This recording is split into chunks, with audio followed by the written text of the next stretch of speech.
I'm Tom. I'm 35, and I've spent most of my life working as a mechanic here in our little town. I've got grease under my nails, cracked knuckles, and a family that makes all the hard work worthwhile. Sarah, my wife, and Lily, our 10-year-old daughter. We live in a small house on Maple Street, where neighbors wave hello, and every dog knows every kid. It's comfortable, predictable, and until lately, the kind of place where you'd never lock your doors. That's how life's been. Until the clowns started showing up. When I was a kid, clowns always gave me the creeps. It all started with a circus visit. I couldn't have been more than 8, but there was this clown who got a little too close. Painted smile, dead eyes. He reached out, pulled me up on stage, and I've never liked them since. I guess that's why I've been uneasy ever since the town started buzzing about some weirdo in a clown suit hanging around the local parks. But then again, that's just kid stuff, right? You grow up, and things like that don't bother you. Or at least that's what I kept telling myself. Sarah's a teacher at the elementary school. She's the patient one, the kind one. She's got a way with people, the kids, their parents, even me, when I'm being too stubborn for my own good. And Lily, well, she's our little artist. She's always got her nose in a notebook, sketching anything that comes to mind. Flowers, dogs, funny faces. My best friend Mike's a cop. We've known each other since high school, and though he's always been the tough guy, we've been through enough together that I know he's got a good heart under that gruff exterior. Rumors have been flying around lately. Kids are scared, parents are nervous, and everyone's talking about some freak in a clown suit who's been spotted near schools and parks. I figured it was just some idiot pulling a prank, trying to get a rise out of people. Sarah wanted to keep Lily home for a bit, but I told her not to worry. "We can't let fear run our lives, Sarah," I said, trying to sound confident.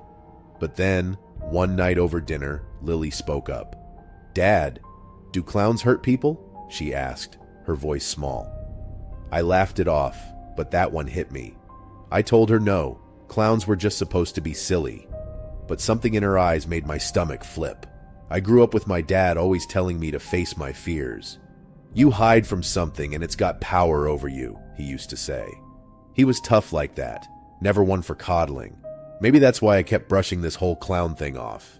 Maybe a part of me was still trying to be like him, thinking if I ignored it, it would just go away. But it wasn't just me anymore. It was Sarah, and it was Lily. I couldn't afford to be wrong. Lily's nerves, Sarah's worry, it was too much to ignore. I decided to look into it, just to prove to them, and maybe to myself, that there was nothing to be afraid of. I swung by the station to see Mike. He said they'd had reports, but no solid leads. "Probably just some teenager screwing around," he said, though his jaw was tight. Back home, I made sure all the doors were locked. I told Lily I'd be picking her up from school from now on, just in case. Mike mentioned that the mayor was pushing to keep everything quiet. Bad for tourism, he said. Sarah started organizing a neighborhood watch, getting the other moms together to keep an eye out. Lily kept sketching, but her drawings had changed. Red noses, big shoes, clowns that seemed to lurk at the edges of the pages. I tried to shrug it off, but every time I saw one of those drawings, I felt my stomach tighten. We weren't getting anywhere. Mike couldn't do anything without evidence. Sarah's group argued over what steps to take. Everyone's scared, but no one's sure what to do about it.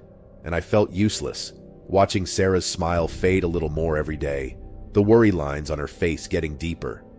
Then one night, I found Lily's sketchbook lying open on the couch. I picked it up, flipping through the pages. Clowns in our yard, clowns at her window. I felt the chill run right through me. She'd seen him more than once, and she hadn't told us. I sat down with her that night, Sarah next to me, her hand on mine. Lily hesitated, her eyes wide. "He waves at me," she said finally. "He doesn't talk. He just waves." I felt anger bubbling up. Anger at whoever this was. Anger at myself for letting it get this far. Sarah wiped her eyes, trying to stay calm. Enough was enough. I called Mike, told him everything. He told me he'd keep an eye out, but I knew it was up to me now. I decided to stay up, keep watch. I wasn't going to let this creep come near my family again. Those late-night drives with Lily became something special. We talked more than we ever had. She told me about her dreams, her friends, her fears. I'd never realized how much she thought about things, how much she needed me to listen. Sarah and I stayed up late too, sitting at the kitchen table holding hands, talking about everything we'd been too busy to say before. We were scared, but we were together, and that mattered. One night, as I sat in the dark living room, I heard it. A noise outside, like something scraping against the window. My heart pounded as I moved to the curtains, peeking out. And there he was, standing by the old oak tree in the yard. The clown. His painted face lit by the moon, his eyes fixed on the house. I felt the fear, but I pushed it down. I grabbed the flashlight by the door, yanked it open, and stepped outside. "Hey!" I shouted, my voice rough in the cold air. He turned and ran. I chased him, my feet pounding the ground, my flashlight beam bouncing off fences and trees. He led me through the neighborhood, down back alleys until we reached the abandoned warehouse at the edge of town. He slipped inside, and I followed, breathless, the air thick with dust. It was dark, my flashlight barely cutting through the shadows. I could hear him, his footsteps echoing, and then silence. Mike showed up with backup. They moved in, searching the place, and finally they found him, a local guy, someone with a record, someone with a troubled past. They cuffed him, let him out, and just like that, it was over. It felt almost too easy, like something was missing. But the fear that had hung over us for weeks was finally starting to lift. Back home, I held Sarah and Lily close. I realized that I'd been wrong. Dismissing fears doesn't make them disappear. I'd wanted to protect them by being strong, by pretending nothing could hurt us. But what they needed was for me to listen, to take their fears seriously. We all slept that night, really slept, for the first time in what felt like forever. Mike got a commendation for the arrest. Sarah's neighborhood watch turned into something more, a community safety program that brought people together instead of just scaring them. Lily's drawings went back to butterflies and sunshine, her laughter filling the house again. Life's settling back into its rhythm. The leaves are turning now, the air getting colder, and the town feels like itself again. I've been thinking about organizing a block party, something to bring everyone together, remind us all what's good about this place. Lily wants to take art classes, and Sarah's even considering running for the school board. We're looking forward, not back. Last night, as I tucked Lily into bed, she looked up at me, her eyes big and serious. "Dad, are clowns still scary?" she asked. I smiled, brushed her hair back, and said, "Not when we face them together, sweetheart." And for the first time in a long time, I felt like everything was going to be all right. That was our first chilling tale, and if you enjoyed it, make sure to like and subscribe for more. Now, stay tuned, because we're diving into our bonus story, story number 2. I'm Jake. I'm 40, a night shift security guard at the city hospital. Most nights, it's just me and the hum of fluorescent lights echoing down the long, empty halls. It's quiet work, mostly boring, sometimes eerie, and I spend my days trying to catch sleep in my tiny apartment downtown. It's not much, but it's enough. Divorced, no kids. My life's gotten simple. Work, sleep, repeat. And every so often a visit from Mrs. Thompson, my elderly neighbor, who insists I need more cookies and less coffee. She's probably right. Nights have always been heavy for me, especially since Mark disappeared. That was 5 years ago. He worked nights too, just like me. One day he clocked out, left his shift, and never came home. No leads, no answers. They said people vanish sometimes, like it's just something that happens. It never made sense. And every night since then, walking through those halls, I think of him. The questions still eating away at me. What happened to Mark? The only person I really talk to, aside from Mrs. Thompson and her cookie deliveries, is Lisa. She's a nurse at the hospital. Sometimes we grab coffee during our breaks, when she can get away from the chaos of her rounds. She's got this sharp wit, always teasing me about my serious security guard face, but I think she knows the loneliness behind it. We don't talk about deep stuff much, but we don't need to. The coffee breaks are enough. The news lately has been all about a killer dressed like a clown, some creep prowling around after midnight, attacking people when they least expect it. It's all anyone talks about. The hospital staff, the people in town, everyone's on edge.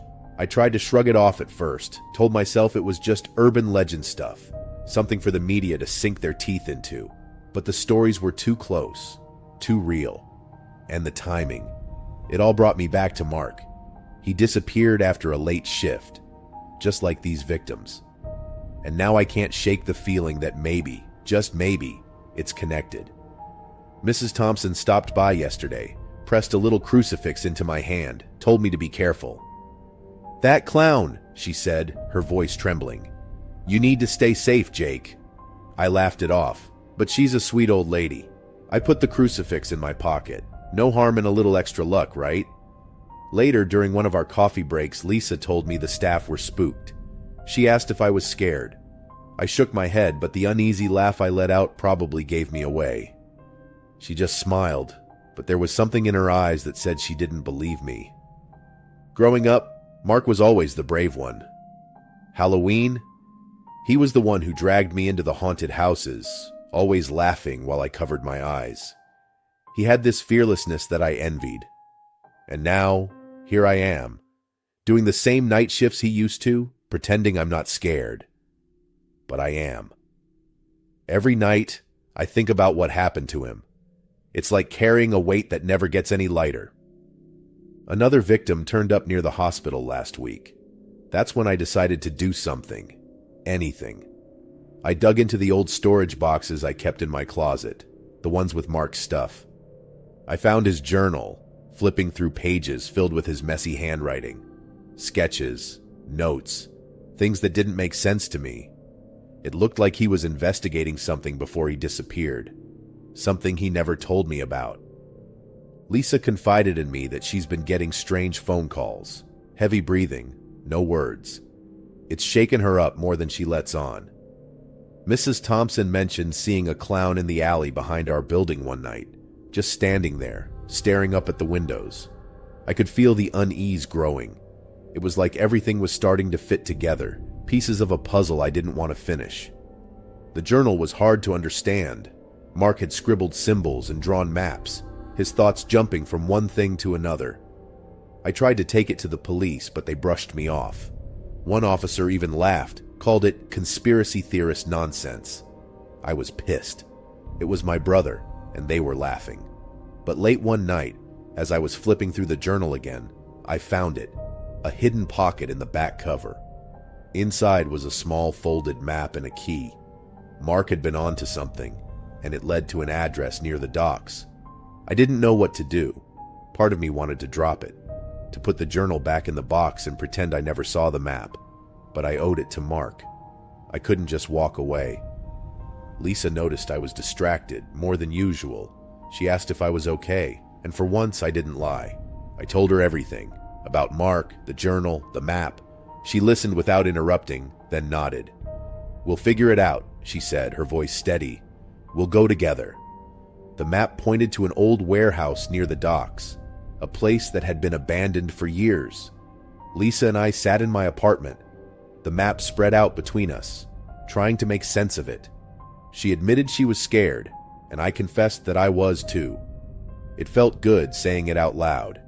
Mrs. Thompson heard about what we were doing, how, I have no idea, and she offered me her late husband's revolver. I declined, but I thanked her. I wasn't ready for that kind of thing. I wasn't even sure what I was looking for. The night we went to the warehouse, the air was cold, the kind that makes your breath cloud up. We waited, parked a little way down the street, watching the entrance. Midnight came, and the docks were silent, empty. Then, just as I started thinking this was all a wild goose chase, we heard it. Faint laughter, echoing through the darkness. A clown's laugh, high-pitched and eerie. I felt every hair on my neck stand up.